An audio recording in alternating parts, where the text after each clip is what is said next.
Good evening, ladies and gentlemen. Welcome. This is Breaking the Law with Eddie Law on Spreaker app. My name is Eddie Law. Thanks for tuning in tonight. We're just a couple of days away from Championship Sunday. We're going to find out who's going to the Super Bowl. About a week away from UFC Fight Night. Johnson versus Bader. That's an interesting card right there. Actually, that's an interesting fight. There's a lot of talk, a recent talk anyway, going around that fight alone. All the Bader fans going all out, saying if he wins this fight, he needs to get the next title shot. I agree. If he's able to beat somebody like Anthony, if you beat someone like Anthony Johnson and you can beat them, not just decision them, you should get a title shot. That dude's a monster. In every sense of the word. Anyway, again, welcome to the show. I appreciate everyone tuning in. If you've been listening, thanks for coming back. If you're new to the show, welcome. Kick back, relax, enjoy.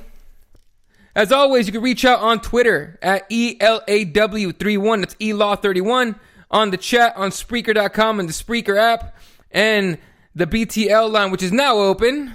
602-903-3906. That's 602-903-3906. On today's show, we have an Irishman causing all kinds of hell in the combat sports world, which I'm sure you can figure out. Just guess in one word who it is. Some football's got a police escort, which is kind of funny. And is one of the NFL's franchises calling another fan base ghetto. All that and more. But first, let's talk some MMA. Now, I usually start the show off with some football, but of course, since most of my friends are all about MMA, and again, I'll send the number back out there for those who want to call in, 602-903-3906. That's the BTL line. You want to call in, which might get interesting. Anyway, I usually start the show off with some football, so let's go right to MMA. Of course, most people didn't miss UFC 197, the presser, the tickets on sale presser. So usually what they do, they do this press conference, bring all the fighters, or at least the main event and the co-main event fighters on there, talk about, the fights, open questions to the media. It's all usually always the same questions, same awful questions. And then they say, oh, and by the way, tickets available now. And have you seen the price of some of these tickets are incredible. To sit cage side,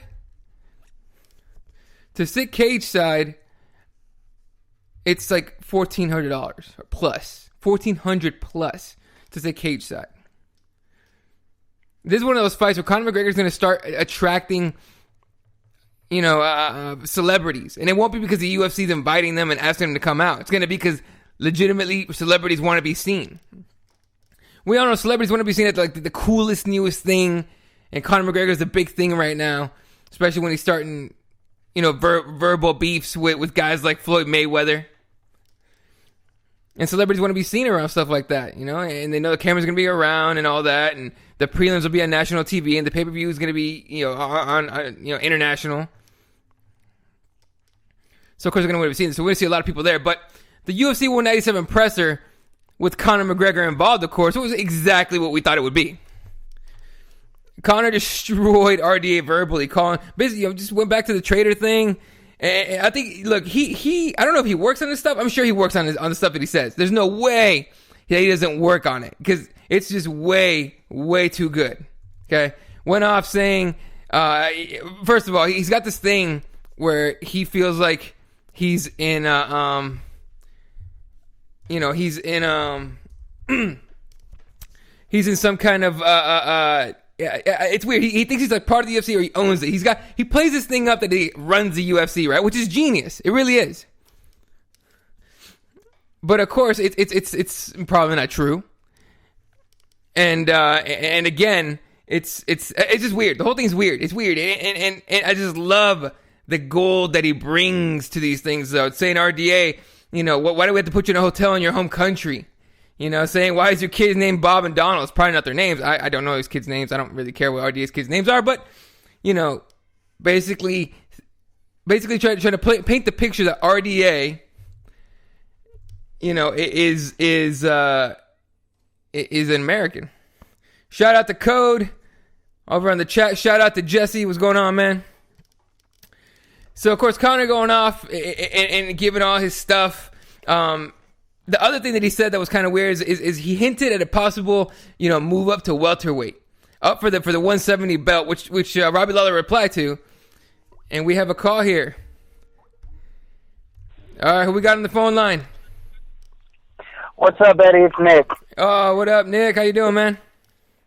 I'm doing good, man. I was listening to the show and I just got off work. Thought I'd call in and have a little chat about RDA, Conor McGregor. All right, man. So you saw the UFC presser, right? You saw that on YouTube? Yes, I did, and it was insane. What's your take, man? What's your take? Do you think Conor is in RDA's head? Because that's what I think. I think RDA has like a head full of Conor McGregor already. I do. I really do, and it blew my mind when Conor McGregor was picking on him. Like he picked on him, like saying you're not Brazilian, you don't live, you're traded to your country and stuff like that.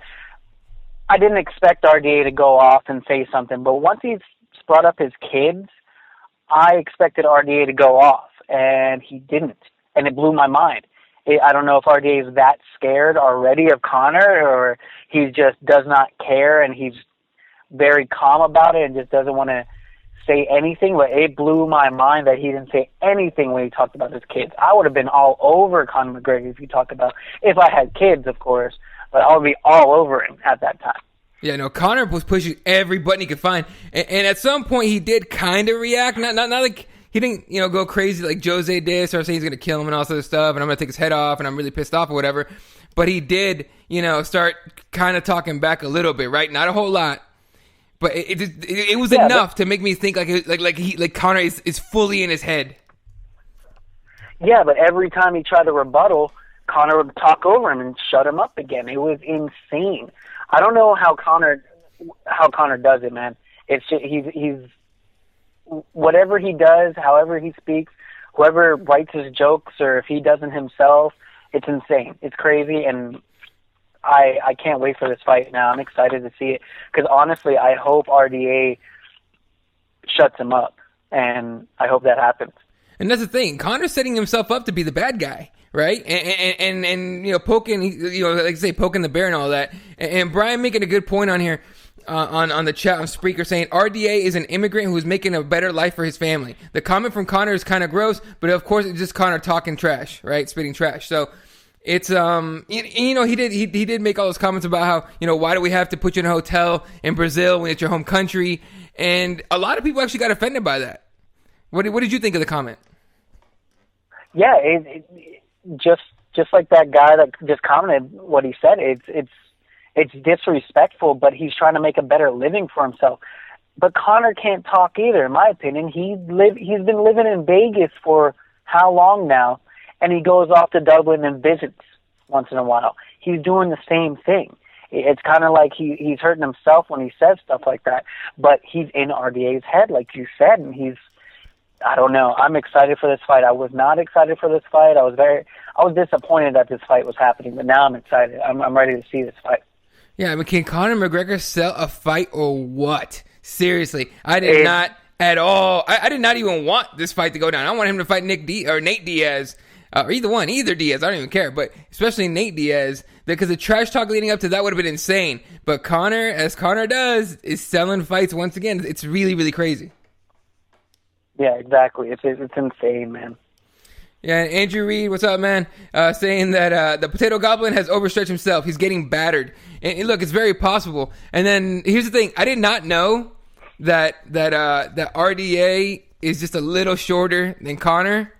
And that Conor has the reach on him. That was the first. When they squared up, I was like, whoa, that dude is actually a little bit taller.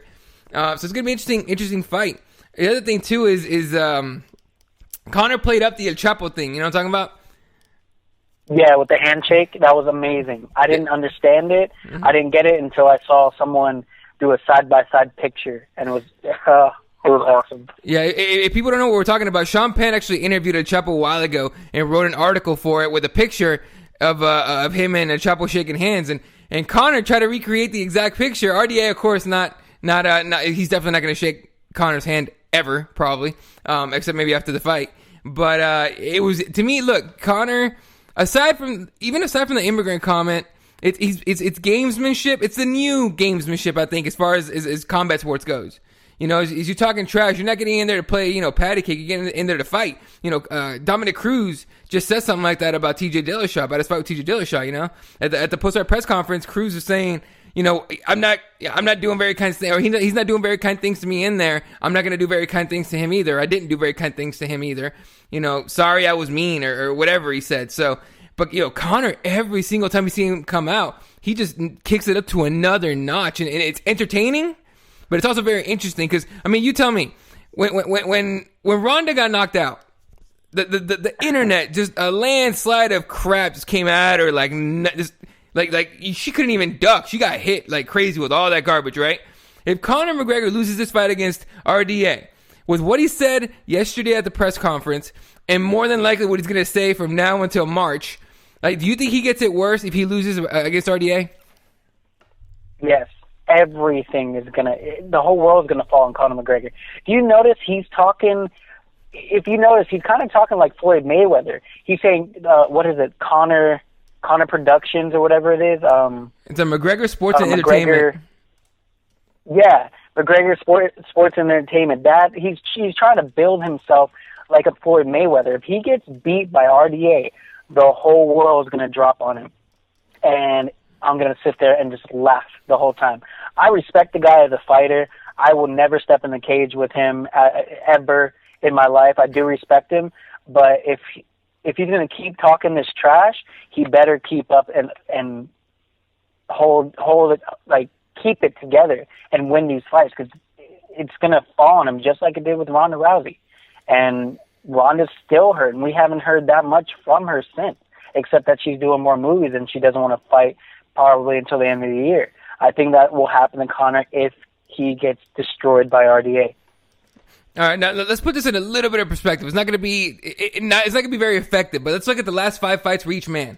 The last 5 fights, and I'm talking, and they're all wins for each guy, right? And now, Conor's riding a long win streak, but we're talking all the way back to Cage Warrior. So I'm going to go the last 5 for Conor, and then we'll look at the last 5 for RDA, and you tell me who has beaten the tougher guys. So the last 5 for Conor McGregor are Diego Brandao, Dustin Poirier, Dennis Siver, Chad Mendes on 2 weeks' notice, and Jose Aldo in 13 seconds. Now, RDA has beat Jason High, Benson Henderson, Nate Diaz, who he demolished, Anthony Pettis, who he demolished, and Donald Cerrone, who he demolished. Who has the more impressive resume? Honestly, in my opinion, it's going to be RDA. He smashed Nate Diaz, like you said. He made Anthony Pettis not look like Anthony Pettis. We know how Anthony Pettis fights.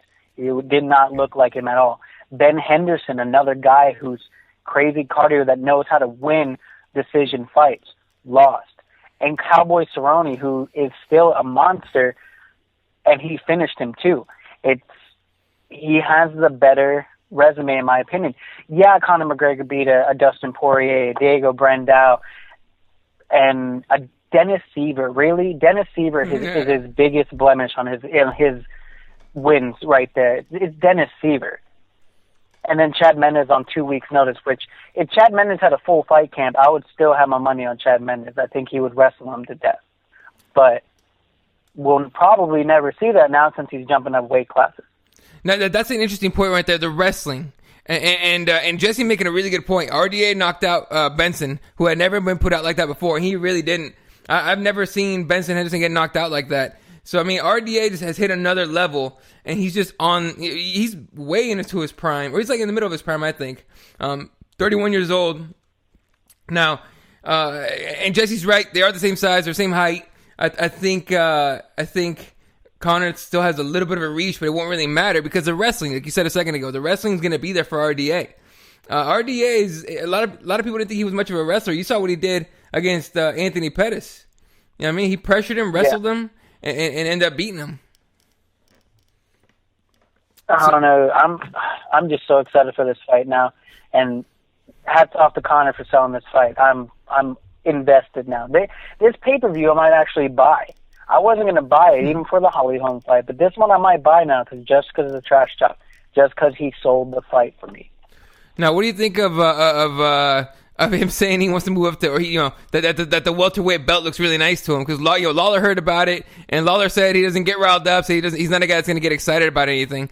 So I mean, we remember Lawler get a little riled up when Nick Diaz was talking trash to him before the fight, and during the fight, he got a little rattled by that. But now that we have a more mature Robbie Lawler, I don't think Conor McGregor trash talk is going to get to that guy.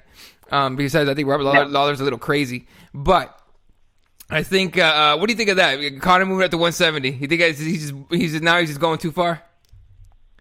Robbie Lawler will knock Conor McGregor out instantly. I see that happening. Robbie Lawler's a monster. And you see it in his fights. Yeah, he can take a punch, but he can also give a punch. I don't think Conor can take that punch. Yeah, he kind of took an elbow punch, but no, he will not take a Robbie Lawler punch, hands down, or a head kick in that matter. Yeah, and then Cruz, someone asked Cruz about a super fight with Conor McGregor, and he says, I'll welcome the fight, because we're fighters, we fight, but I don't think we'll ever see that. There's really no reason to see Cruz against Conor McGregor, I don't think, anyway. Because, I don't know, it's a weird, that's a weird fight, for real. But let's, not even switching gears, staying on the Conor thing, people on Twitter, while I was watching that thing, were talking about Conor acting a little weird. I don't know if you noticed, but he couldn't sit still. He kept, moving his shoulders over and over and over again. Fingers wouldn't stop tapping. You ever seen Friday? Yes. Yeah, with Chris Tucker and Ice Cube, right? Yes. Okay. There's a part where Chris Tucker talks about how they gave him some, marijuana with some PCP on it. And he smoked it and got real crazy and started looking, left and right and freaking out. And that, if you guys have seen the movie, that's kind of what Conor was acting like, kind of looking around, really, really weird. So people started saying, he might be on coke, he might be on some kind of drugs. Did you notice that at all? No, I don't know. The people that are talking like that, they're just trying to find in my opinion, just trying to find something to pick at. Yeah, I mean, I didn't see it live, but then someone actually isolated the video. It's kind of crazy. Jesse's saying he's going to be in Vegas that weekend. I'm going to pass on that. I don't feel like being in the middle of that crazy crowd. Yeah, so no, forget that. Let's switch gears here to the co-main event. Very, very classy. I'm becoming more and more of a fan of Holly Holm. Every time they interview her, she's just so chill and classy and all that. They asked her about Ronda, almost like saying, almost like trying to get her to say something like about, because they were asking her, if Ronda comes back, you want to fight her and all that, and should she come back and all sort of stuff. And Holly Holm basically said, if Ronda wants to come back, she should. But if she's not passionate about it, she shouldn't come back. I don't want to fight someone that's not passionate. What's your take on Holly Holm as a champ so far? Great champ. She's just very humbleized. That's the thing. And she beat the best in the world and is not talking trash. Imagine if it was Miesha Tate. Miesha Tate would be talking trash about, I beat Ronda Rousey, I beat the best in the world, I'm the best in the world now. Holly Holm's not saying anything. She's calm, she's cool, she's collected, she knows she's a champ, she knows that she's going to have to defend her belt. She doesn't care who it is. If it was Ronda, she would fight Ronda, but she wanted to stay active, so she didn't want to wait till Ronda. That's a fighting champion. Very humble. I'm excited for this fight. I think it's going to be a good fight. I don't think it will end like the Ronda Rousey fight did, because Ronda just rushed Holly Holm. I think Miesha Tate's going to calculate it, but I still think Holly Holm's going to go home with that belt, though. Yeah, it's a way different fight, and Miesha Tate's wrestling. By the way, Miesha Tate looked just so good that whatever she was wearing, like I forgot who said it on Twitter when I was talking to people on Twitter the other today or yesterday. They were saying what she wore definitely, what would you say, showed off her curves. That chick is fun. Seriously, Brian Carey, Miesha, you're wasting your time with Brian. Just leave him. He ain't nothing. Anyway, but Miesha Tate brings the wrestling. She has newfound power. Her striking's got a little better. She's got a little more powerful, and she's got that double leg, and she's gonna be able to pressure home better and smarter than Ronda did, I think. But what do you think Holly Holm's advantage is in this fight? It's going to be her wrestling, but it's going to be her I don't know how do you say it, her adaptability. And you see her fights in the first round, she's getting beat. She looks bad, but she'll come in the second round and look different. She'll change her game plan up a little bit and look a little bit better. And then in the third round, she'll look 10 times better and trying to get the win and actually getting the win. I think that's going to be her key, is adapting to what Holly Holm is going to do, and changing her game up throughout the fight. She cannot have a base game plan because Holly Holm is going to be a strong striker, so you can't just have a base game plan, in my opinion. I think Miesha Tate just needs to adjust her game during the fight and end up getting that W if she wants it. But same thing with Holly Holm. I think she's gonna start adjusting her game through those rounds too. I think she's gonna start off striking, then she's gonna go to wrestling, then she's gonna do a mixture of both.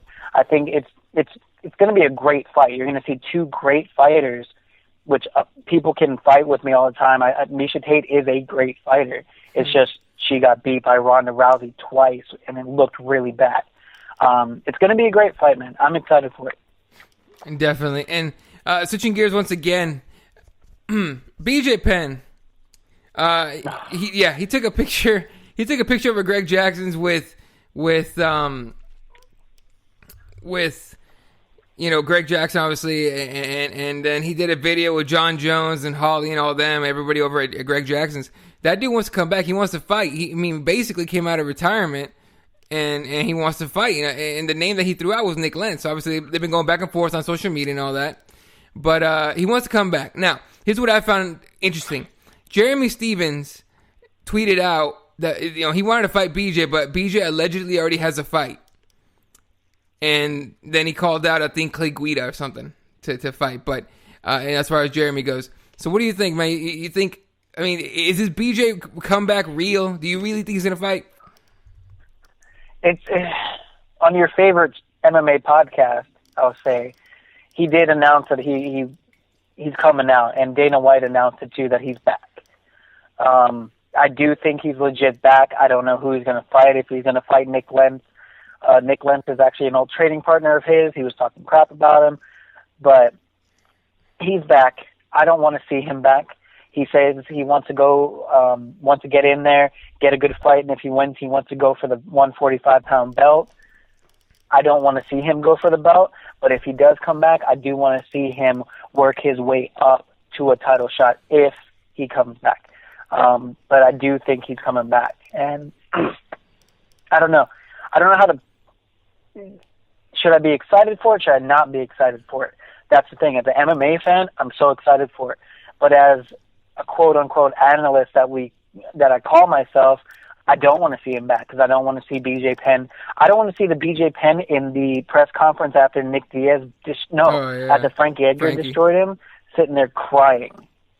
That's the BJ Penn I don't want back. I want the prodigy back, and I don't think we're going to see that. It sucks.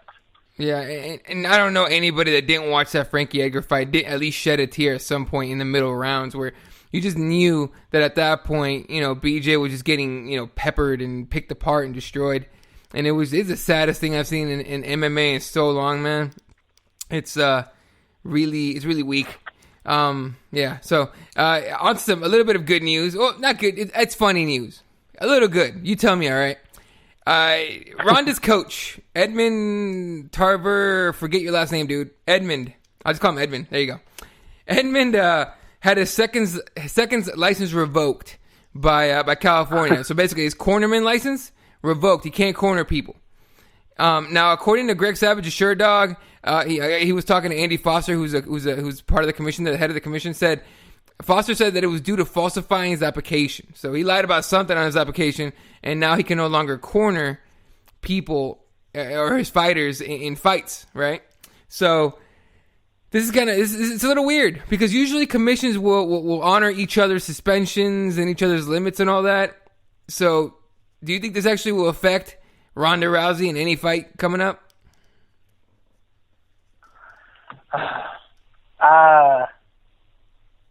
Yeah, I do. After her last fight, seeing Holly beat her and all the stuff that she was going through inside her camp, outside her camp, all with Edmund being what was it? Not paying taxes.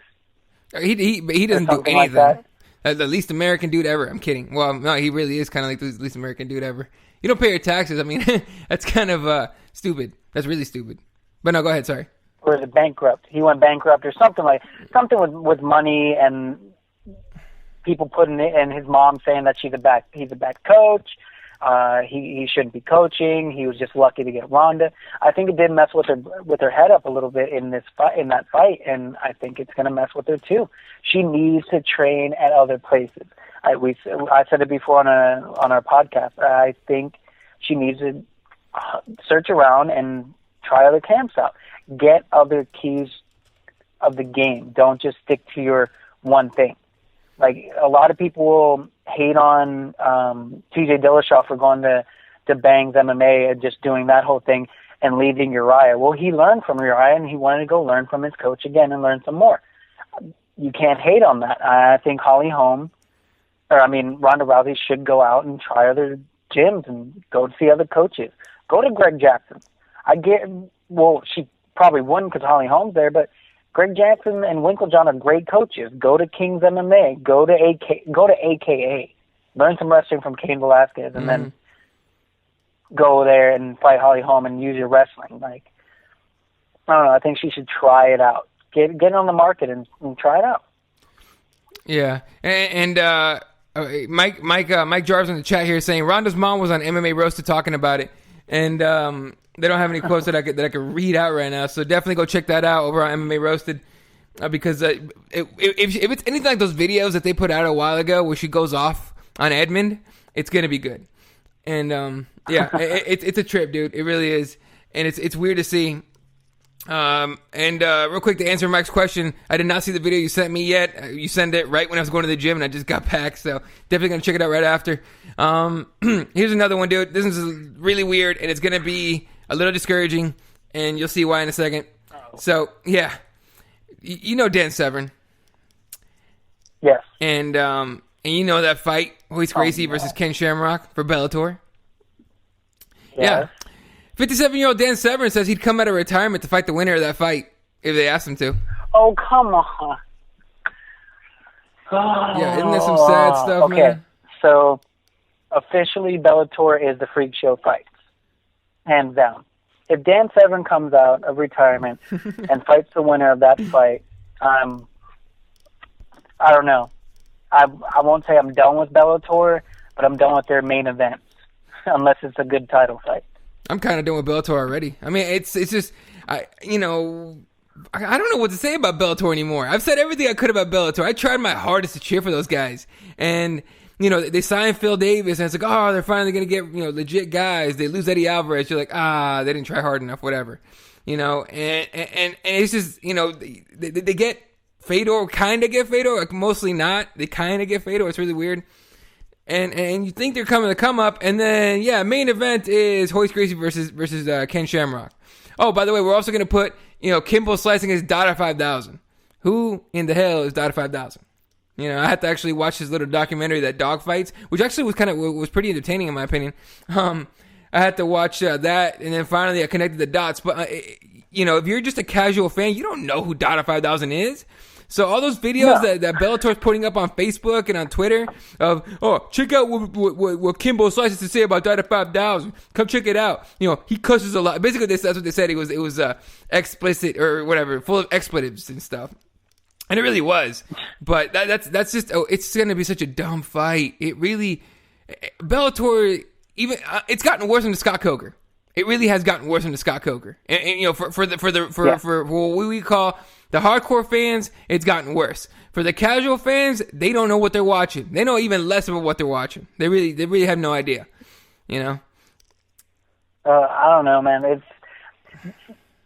Bellator needs just to release MVP, Michael Venom Page, Bobby Lashley, and give Phil Davis back to the UFC. Take all three of those UFC, and I'll be done with Bellator.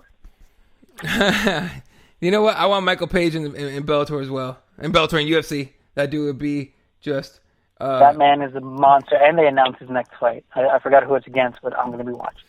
All right, man. Before I let you go, so I got to get to break real quick. Who you picking in these weekend's games? between Carolina, Arizona, and New England Broncos, or New England Denver. I'm not hating on the Arizona Cardinals anymore. I'm in it all the way. I think they're going to go to the Super Bowl, and I'm hoping it's against the Denver Broncos. I do not want New England going again. I'm not a Tom Brady fan. They beat the Eagles a couple years back in the Super Bowl. Our one chance to get that ring while I'm alive still, and he took it away. So I'm still mad about that one. So I'm going Broncos, Arizona, and I'm going Arizona for the Super Bowl, man. It's going to be a good game. That's what I'm talking about. All right. Going to take a real quick break. When we come back, talk a little bit about NFL trying to go back to Europe. What is this about cops delivering balls for the Chiefs-Pats game? Of course, the Patriots are always involved, so kind of, deflate thing. And did the Rams organization really just call Raider fans, ghetto? All that and more here in a second. Be back in the break. This is Breaking the Law with Eddie Law on Spreaker and SpreakerApp.com and all those other Spreaker things. Jesse, go ahead and go off on the chat with the Spreaker stuff. Be right back.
Back here on Breaking the Law with Eddie Law, Spreaker app, Spreaker.com. Just Spreaker. I'll just say Spreaker. How's that? Just because I'm throwing out way too many things at this point. Oh, by the way, Bellator. Everyone on the chat has figured out your next main event fight. Helio Gracie versus Bruce Lee zombie fight. Make it happen, Scott Coker. Because you love that kind of stuff. This is ridiculous. And real quick, to answer Jesse's question, asking how awesome Cartel Land was, it was crazy. If you haven't seen Cartel Land, you need to watch it. I'm not really sure how long it is, but that is one of the it's all about obviously Cartel Land. You could guess, but they I don't know who shot that, all that video, but they had some balls. Straight up, had some balls to be out there when bullets are flying and all that in Mexico, and you know, it's just crazy. You need to watch it when you get some time.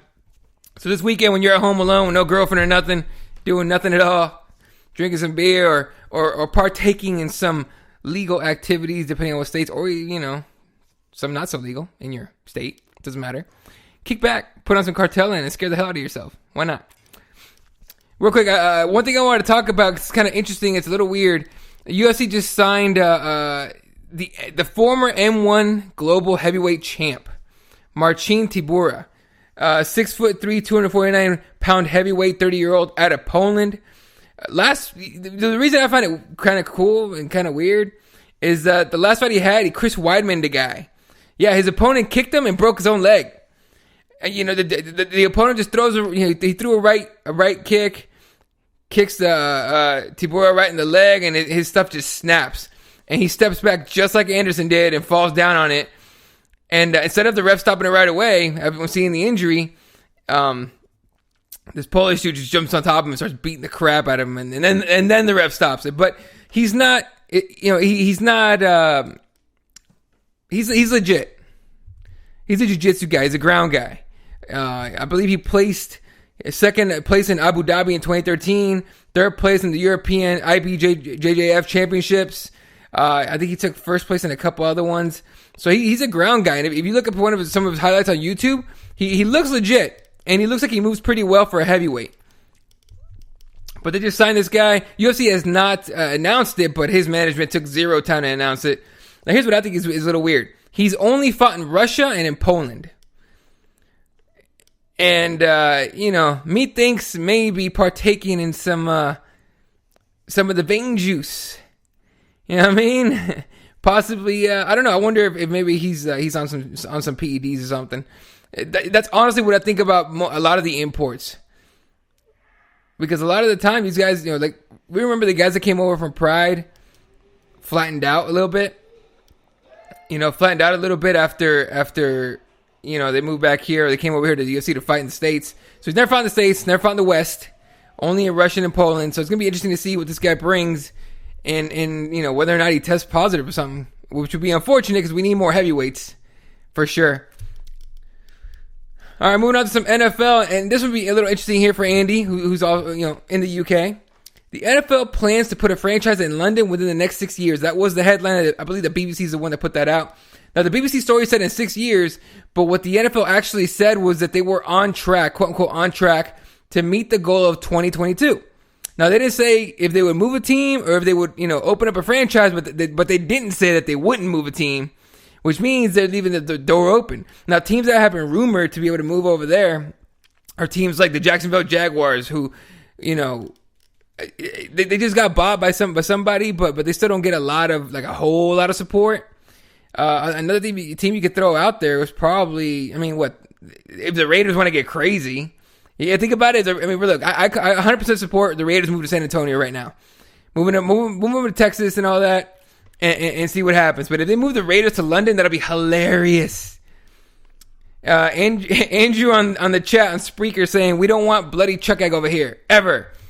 And you know what, Andy? I don't blame you. They sent you guys quite a few games, and they've sent you the worst games possible. So I don't know how they're getting fans over there, because the NFL claims that the fans, people that actually want to watch football or American football in the UK have they're like, oh, the number of fans has risen quite a bit, or I forgot what word they used, but they were trying to say a lot, and it was pretty funny because I was just like, I don't know what you're talking about. You guys sent them awful games. Every game they had this last year was awful. Every single one.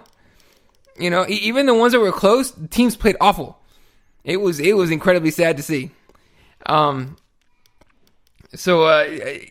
Within 6 years, by 2022, look, they could do it if they want to. I think it's going to be a waste of time.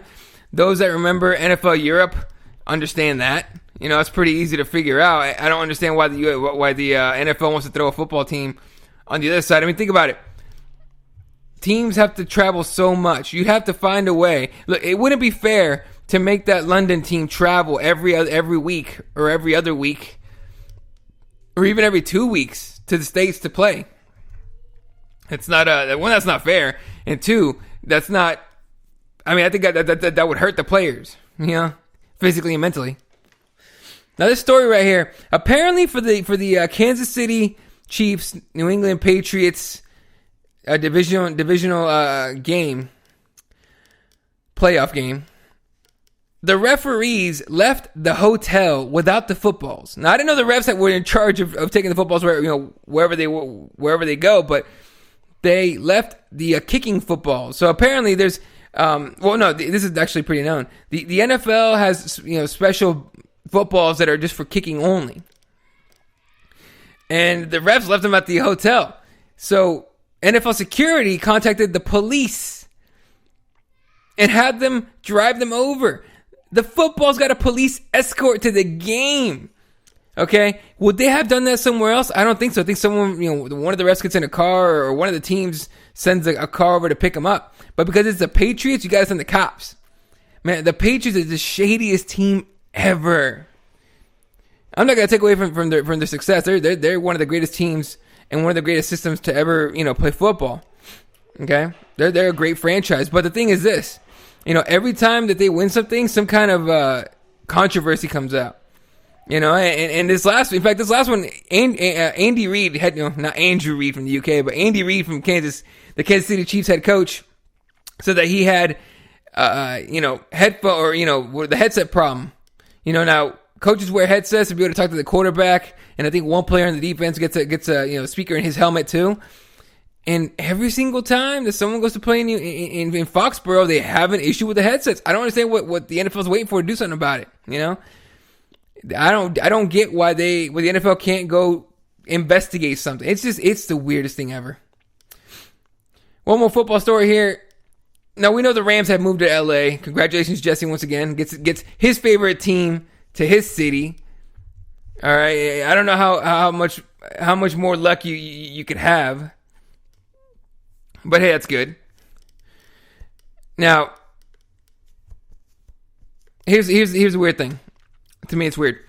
People didn't. What was it? The story was that the Rams didn't want the Raiders to go to LA because the Rams are going to be building. What's his name? Stan Kroenke is the owner of the Rams. He's paying $2 billion of his own money, supposedly his own money. I think he's taking out loans too, though. But billion, to build his own stadium in Inglewood. Okay. And rumor is, and this was on ESPN earlier today as well. Rumor is that they didn't want the Raiders coming up there because they're going to be building shops. There's going to be a big shopping center around the stadium. It's going to be like high class, supposedly high quality stuff. Just one of the most amazing stadiums you've ever seen. And they don't want Raiders fans messing it up. Now we all know Raiders fans and Niner fans in particular are some of the rowdiest fans ever. I mean, dudes get stabbed at Raider games, and people get stabbed and killed and beat up at Niners games as well. So, they didn't want the Raiders to come up, and I think it's hilarious. They also don't want the Raiders to move to like San Antonio, somewhere where Raiders fans can't follow. So then Raiders fans just adopt the Rams as their team, or even adopt the Chargers, who might go to LA as well. And then the mayor of LA saying that he basically saying, no, Chargers, you guys go ahead and stay in San Diego. We only need one team. We don't want you over here. So now we're getting a little bit, I don't know. It's all weird. The whole situation is kind of, just, well, for lack of a better word, stupid. And Kroenke screwed St. Louis fans, like the ones that live in St. Louis, and now, now everyone's trying to keep, they're trying to kick down Raiders fans, making them sound like ghetto drunkards. They do get crazy and passionate, and I would call it passionate, but I'll tell you what, I've never gone to a Niners Cards game, even here in Phoenix, because I've seen crazy stuff happen at like a Buffalo Wild Wings that I went to go watch the game at. Cards, and Niner fans started stuff with Cards fans. They got stupid. It got really dumb. Now I want to talk about something real quick that I didn't get to in the MMA segment here. Miesha Tate. Because I thanks Nick for coming on. Nick from Crossbones MMA. You can follow him on Twitter at NickXMicro. But I didn't get to touch on this with Nick. Miesha Tate is an interest. She's in an interesting spot here with the women's bantamweight division. First of all, she's 29 years old. Okay, she's not old. She's not even Holly's age. Holly's like 34. 29, has 22 professional fights. You know, her losses, I mean, she only has 5 losses there. You know, Ronda Rousey twice, lost to Kat Zingano, lost to Sarah Kaufman, and lost to Caitlin Young. And that alone, that alone is just, it's impressive. You've only lost to some of the best fighters on the planet, including the former, you know, Mike Tyson of MMA, which of course we know is hilarious now. And you know what, Julie Kedzie would have gotten her if Tate didn't armbar her, of course, in the third round here. But I think it was like halfway through the third round. So she's got this 4-fight win streak. She's got what, Jessica Ai, Sarah McMahon, Rin Nakai, which that Rin Nakai fight was just kind of a circus fight to me. And then of course a win versus Liz Carmouche. And then she was promised a title shot. That promise was actually obviously broken. It worked out pretty well for everybody when Holly Holm jumped in and knocked out Ronda Rousey. But she's always been this kind of like gatekeeper / you know, who cares, eye candy kind of girl. So what would happen if she won the title? To me, it's an interesting story to me, or an interesting thought that if she wins the title, you know, it changes her entire legacy. Right now, she's like, oh yeah, she's solid. You know what I mean? The best thing someone can say about Miesha Tate is she's solid. She's hot, but she's solid. She's a solid fighter. You know, 29 years old. I don't know how much longer she plans to fight. I don't know what her future plans are, whether she wants to have kids and a family and what else or whatnot. But please, not with Brian Caraway. Please, just anybody but Brian Caraway. Anybody, for real. No, just come on. Don't let that guy reproduce. Jeez, Brian Caraway's awful. Man, I actually know a Brian Caraway fan. I know he has one fan, at least, I guess. And they don't appreciate me, you know, kicking old Brian Caraway around when I do these shows, but it's my show, so screw him. So the story of Miesha Tate, obviously, it's around Ronda Rousey. Losing to Ronda Rousey twice, nobody wanted to see a third fight. I mean, the reason Dana White says he put Holly Holm in that fight and took Miesha out of it was because nobody wants to see that Rousey 3 fight. No one wants to see Miesha Tate get armbarred again. Well, look what happened. You know, Holly Holm knocks out Ronda Rousey. Miesha Tate's in the title fight, and so she's got a chance to change her entire story. Got a chance to change her entire legacy. If Miesha Tate can win that fight and win the title and be UFC champion, you're gonna hear, Miesha Tate is one of the probably the best fighter and female fighter on the planet. 22 fights. She's fought everywhere. She's fought everybody. She's beat everybody. And now she's champ. She deserves it. Best of all time. It's going to be that kind of rhetoric going around. Anyway, got to take a real quick break here. Going to come back with a new segment called Eddie's Take. Some of you might enjoy it. Some of you might enjoy it. Just let me know what you think. It'll be the last segment of the show. So we're going to take a quick 2-minute break. Be right back on Breaking the Law with Eddie Law on Spreaker. And Spreaker.com. Put it in there.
Back here on Breaking the Law with Eddie Law on Spreaker.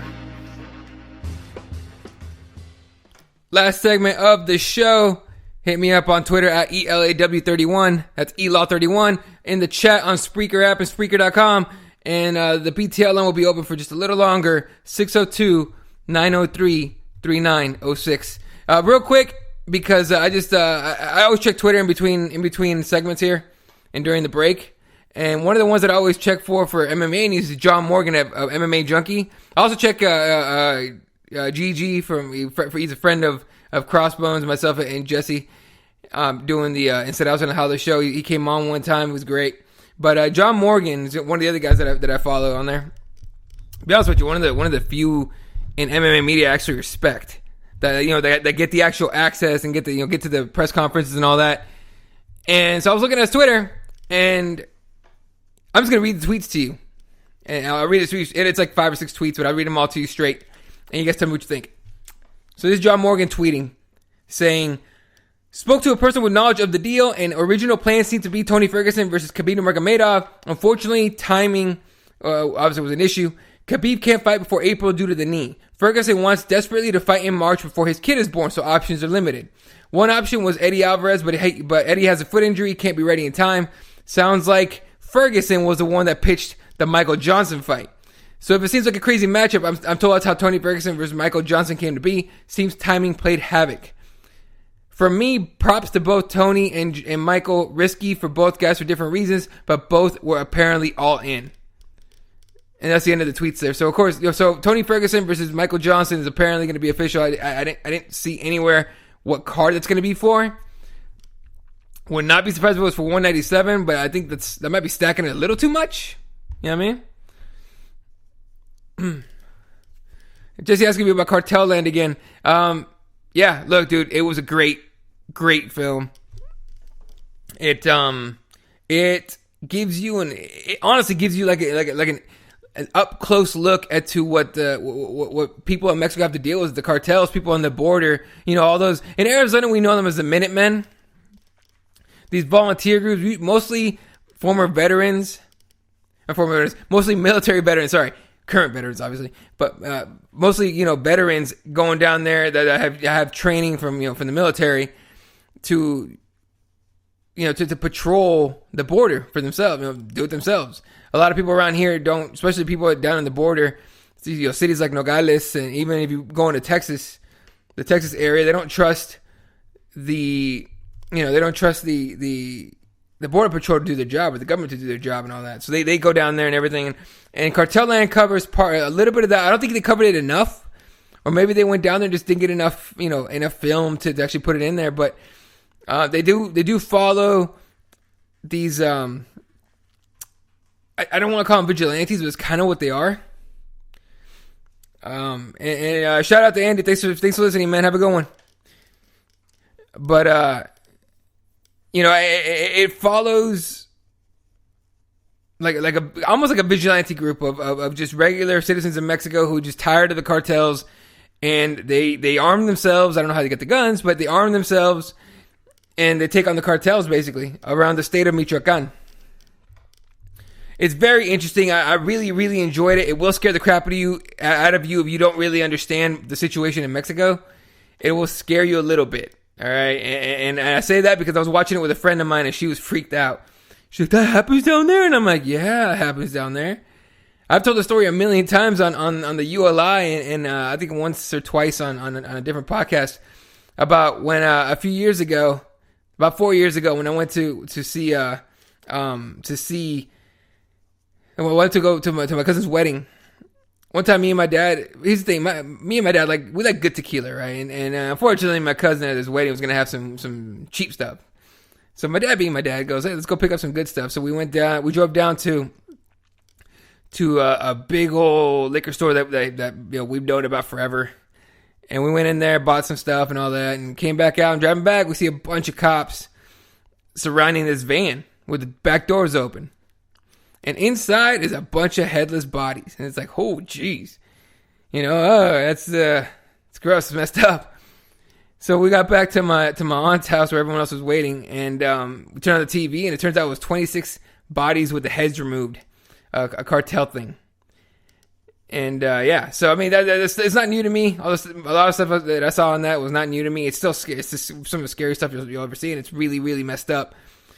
But I'm with Jesse. Jesse recommended it to me. I recommend it to you all. Cartel Land. It's on Netflix. Definitely go watch that. And Jesse asking me now, have I seen Sicario? I did see Sicario. That was crazy. I love that movie.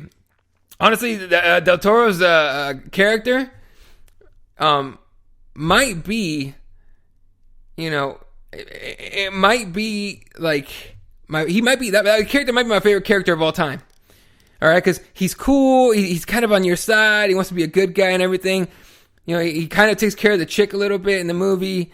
But at the same time, he's this super badass dude who will kill you if you look at him wrong. It's the creepiest character and one of the most badass characters I've seen in a long time. He's one of my favorite characters I've ever seen. So definitely, yeah, I appreciate Andy and Jesse as well for letting me know about that movie. I definitely watched it and I loved it. It was a great movie. All right, so let's get into the last segment of the show. It's a new segment called Eddie's Take. It's where I basically go on a tangent. A little bit of a rant. So here we go. Most of you know that I love journalism, like actual journalism. I did the job. I have my degree in broadcast journalism right out of college. I went and I wrote for a paper, and I did everything I could. Before obviously money, money's a thing.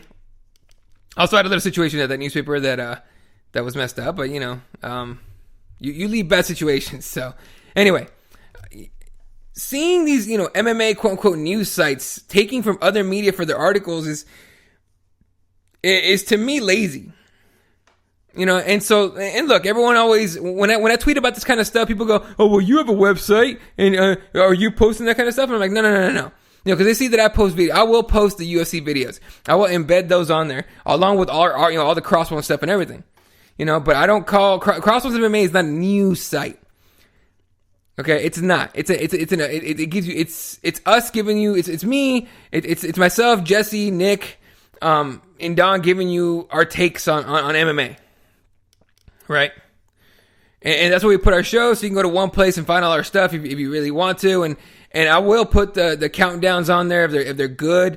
I'll put the press conferences on there if they're good and all that. But I don't by any means tweet out the page link at all. If you follow me on Twitter at elaw31, you will see that I tweet out the actual YouTube link first.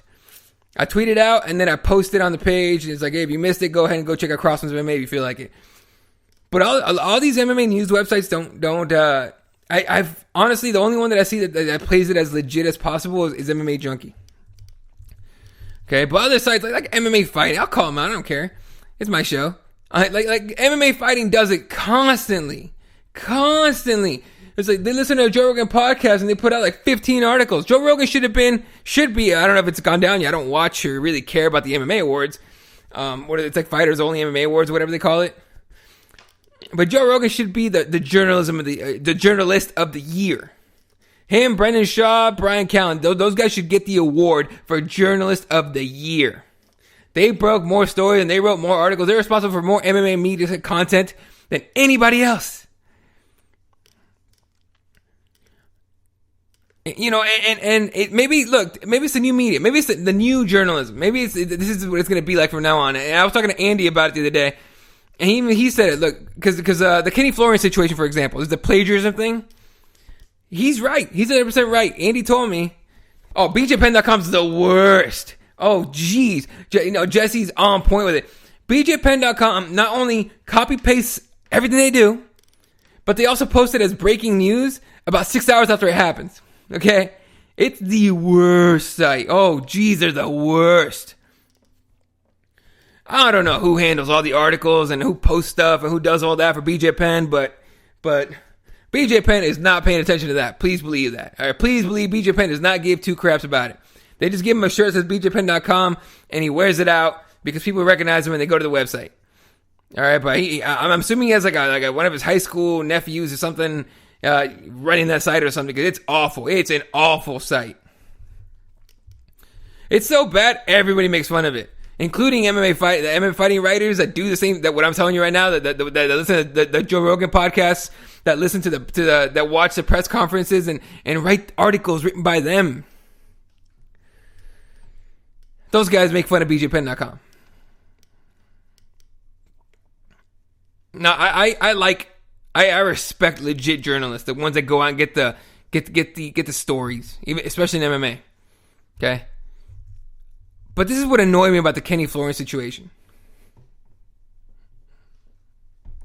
You know, this is what bothers me about the Kenny Florian situation. He played. If you missed it, which I'm sure none of you did, but if you did miss it, he basically played. He was working on his. He wrote up an article on TJ Dillashaw versus Dominic Cruz. You know, about the week before he was to call, you know, or to be in Boston to be part of the FS1 show. Well, it turns out he plagiarized a few lines from somebody else's work, and he got caught, and it blew up, and he was suspended by Fox Sports. Now, according to Kenny, if you go to SoundCloud.com/ I can't remember, Anik Florian podcast. Their podcast on there, their last episode, I believe it was their last episode. The first few minutes is dedicated to Kenny, you know, explaining the situation. And I give him the benefit of the doubt, for sure. He didn't go to college for journalism. He's a martial artist that turns out he could talk pretty well and he could break things down. He can analyze things and everything. And he has a personality. And he's got obviously hair and all that. Or the hair. Everyone loves his hair. So I give him the benefit of the doubt. He's not a trained journalist, you know. But it just, plagiarism seems like to be like the normal thing. It's the norm for media. It's the new journalism to plagiarize everyone else's stuff. Yes, and I do consider, you know, what these guys do with these articles, you know, a sort of plagiarism. And it's like I said, they make it seem like it's a new norm. You know, and it turns out it's only a big deal. So, first of all, you can read almost any article out on those websites. We're talking about, you know, the MMA fightings and the bloody elbows and all that, and you can see similarities in the story. Sometimes it's just coincidence, and it really is. That happens. It's just coincidence that some stuff sounds, and looks the same. A lot of the times it's not. And I'm talking about any news site, not just MMA, not just sports. In actual news, there is plenty of plagiarizing. Plenty. So it seems like it's the new norm. Honestly, it kills me because I love journalism. It's like it's the thing that I wanted to do in my entire life, and I was so let down when I realized that journalism has become not an art. I used to think, you know, journalism, and I still think it should be, but journalism is supposed to be a civic duty. You know, as a journalist, if you're a journalist and you're covering news, it's your job to hold people accountable, to hold government accountable, to hold, you know, the police, the city councilman, the governor, the president, to hold those people accountable by asking questions, doing research, investigating, finding information.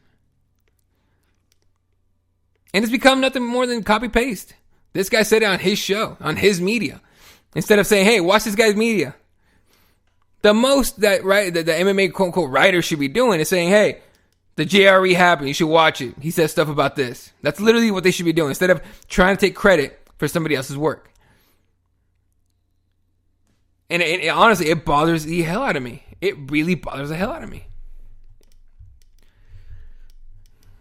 And it's not going to stop. You know, it's only a big deal. They only make a huge deal of it. You know, they only make a huge deal of it. It's a big name doing it. So Kenny Florian, let's blow it up. It's Kenny, and you know, and people swarmed his Twitter, and he blocked the hell out of like 3/4 of Twitter. I'm pretty sure Kenny at this point holds the record for most times that they've hit that block button. But only big names get caught. Okay, I'll give you an example in news. Back in 2003, I was still in high school, and I remember this very, very, very clearly. You know, I was writing for my school paper. Actually, I was part of the founding group of the school of my high school paper because my high school was super small. Because, you know, I got in trouble in my first high school, so they sent me to a high school for bad kids, basically. But Jason Blair was a New York Times writer, and he had a reputation for being really good. He was a hotshot reporter, 27 years old, in the prime of his career, and getting better every time. His stories were amazing. Some of the things he was writing was just like Like, how did he find that out? And man, this guy got some. He wrote stories with so much detail. You would swear he was part of the story. That it was him that did things and did that. Turns out it might have been. In 2003, it was revealed that he made up a bunch of quotes. He made up sources. He made up people. And datelines. And on top of that, he submitted false receipts to try to back up his false datelines and false, his false claims and all that. And that kind of thing is a journalism like death sentence. I haven't seen him go anywhere. I mean, maybe he's in a small paper somewhere, or maybe he just gave up on journalism altogether. But that guy basically wrote fiction. He wrote fiction and passed it off as news. He's not the only one. People still doing it. I mean, Brian Williams got away with embellishing a whole lot of stories. Brian Williams of NBC, he was on the man, what's the name of that show? I don't watch news, so I don't remember the name of his show, but he was like the number one guy over there. And I think it was NBC. Maybe CBS. I don't know, whatever. His news organization. He was the number one guy. Turns out he got caught for lying about a story about being shot at or having his helicopter get hit by gunfire in Iraq. Turns out it never happened. So then all these other stories about other times that he embellished things. Okay, and so it's the new norm. It's sad. It honestly depresses me to see that journalism has been destroyed from news that's supposed to inform you about things going on in your world and your government and your community, all the way to the sports, all the way to MMA, to the football, football articles and all this other stuff. It seems like you can't believe anything you read anymore. And then all these articles where they write, why Joe Rogan said on this podcast. Why don't you just listen to the podcast? How's that? Just listen to the podcast. You know what I mean? Dateline, thank you. Yeah, I think he was the anchor for Dateline. By the way, Brian Williams is back. He was suspended. He's back. They're waiting for the whole thing to blow over. And he's back, but he's not going to be on that show anymore. Was it Dateline? Now I'm curious. I got to look that up real fast here. But in journalism, once you lie, you get caught lying. Is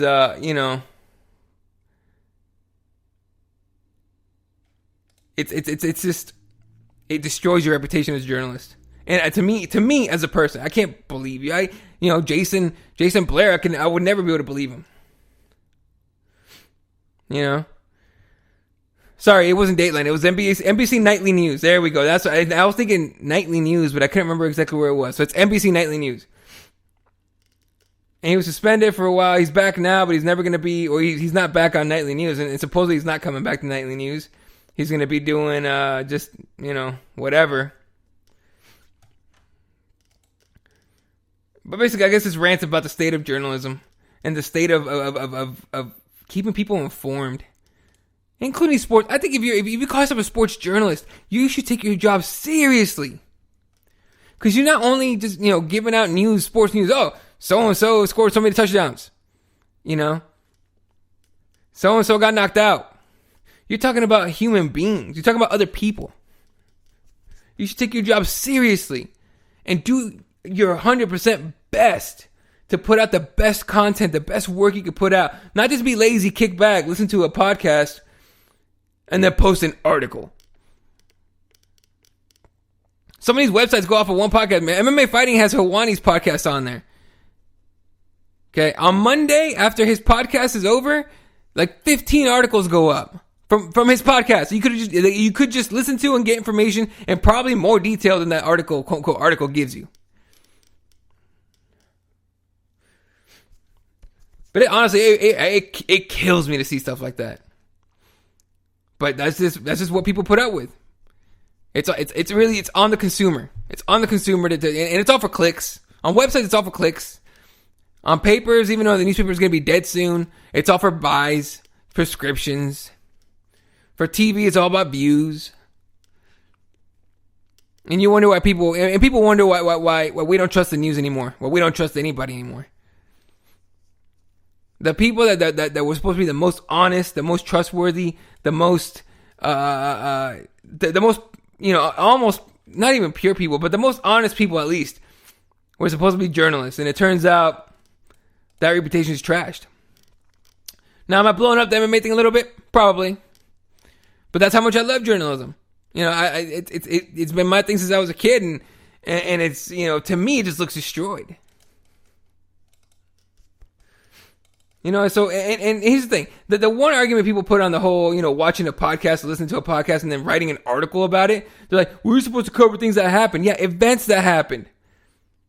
Not podcasts to talk about events that happened. You know, and so, I mean, hell, you're this one. Look, I don't know if anyone here knows about Colin Cowherd. Colin Cowherd is a syndicated sports anchor or host or whatever. He has his own show called The Herd. Used to be on ESPN. Now it's on Fox Sports.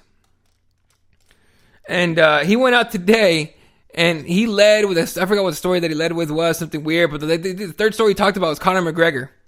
Now, Conor McGregor, and Jesse, I agree with you. Vice.com has always been a great place to find a great journalist. I don't know where they find their guys, but a lot of their stuff is really original stuff. So, I mean, I appreciate Vice a lot. And first of all, Vice.com will put their stuff on video and post some of the craziest stuff I've ever seen. And because it's on video, you could tell it's like, you know, they were there. So it's just crazy. But Colin Cowherd is a syndicated sports, you know, he has his own show, sports host. It's The Herd with Colin Cowherd. But he heard McGregor's line about beheading RDA and taking his head through the streets of Rio. And he basically compared Conor McGregor to ISIS. He goes, is this guy ISIS? Now, people that don't understand MMA, you know, are going to be shocked by it. I've never seen MMA. I mean, imagine if Cowherd would have been back in the day when UFC just started, when it was a massive guys against tiny little dudes, and people getting, you know, bleeding everywhere and getting, you know, legitimately mauled in a cage. He would have lost his mind. And just keep in mind, Cowherd went from ESPN to Fox Sports. Fox Sports have, you know, part of FS1 and all them. They work with the UFC, right? They have all their UFC shows. So, if he didn't work for Fox Sports, he wouldn't talk about MMA.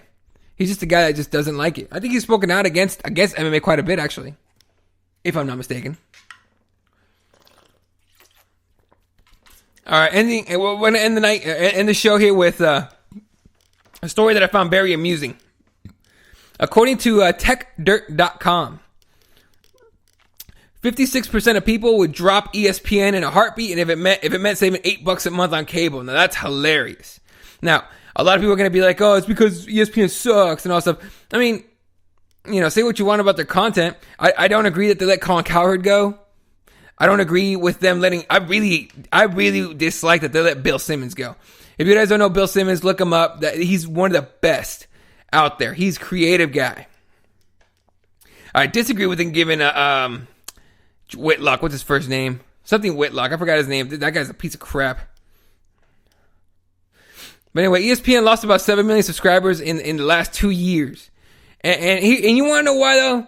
Look, we have this new thing. We have Hulu. We have Netflix. We have all these streaming services. All right. And ESPN just refuses to budge and start offering it. Now, it's kind of too late for them. If ESPN was to offer some kind of streaming service, it would have to be well over $20 a month. Okay. The cheapest you can go, Netflix, is $8. UFC Fight Pass is $10. I think the WWE one, is 10 as well. I'm not 100% sure. You know, Hulu, I don't know how much that is. Amazon Prime is not $100 a year. And you can get movies and shows on that. ESPN is late to the party. You know, people would rather pay for less channels on cable because of Netflix and Hulu and all those. Thanks for listening, Jesse. Have a good one, man. So what's the problem with ESPN? They ignored the crowd that's disconnecting from cable satellite, and people would just rather pay less money. And that's the thing. That's just where we're at. So ESPN is missing the boat. I mean, think about it. CBS, NBC, all these other channels, TNT picking up contracts to show other sports. It's fun. I love it. I love it. I love competition. ESPN is starting to they might go the way of Weather Channel. Remember when Weather Channel was huge? And now it's, like a little tiny thing. In fact, I mean, real quick before I go, because I know now I'm rambling a little bit. History Channel, Discovery Channel, they picked up all these weird shows now. Yeah, they're trying to survive. That's all it is. They're trying to survive. And, well, I guess we're all trying to survive. So, I guess, yeah, everyone's just trying to get by right now.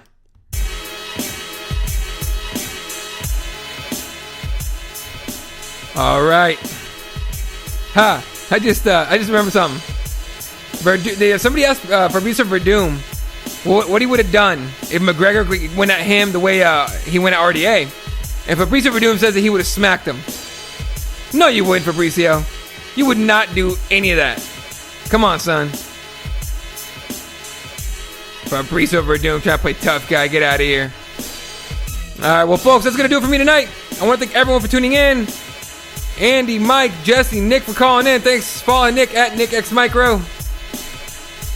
Flying Brian, thanks for tuning in, my friend. Code, always count on Code. Code's the man. Thanks for listening, man. All the new people that tuned in, appreciate it. You guys are awesome. Make sure to follow me on Spreaker, as well as on Twitter at ELAW31. It's ELAW31. I'll catch you guys tomorrow night for another episode of Breaking the Law with Eddie Law.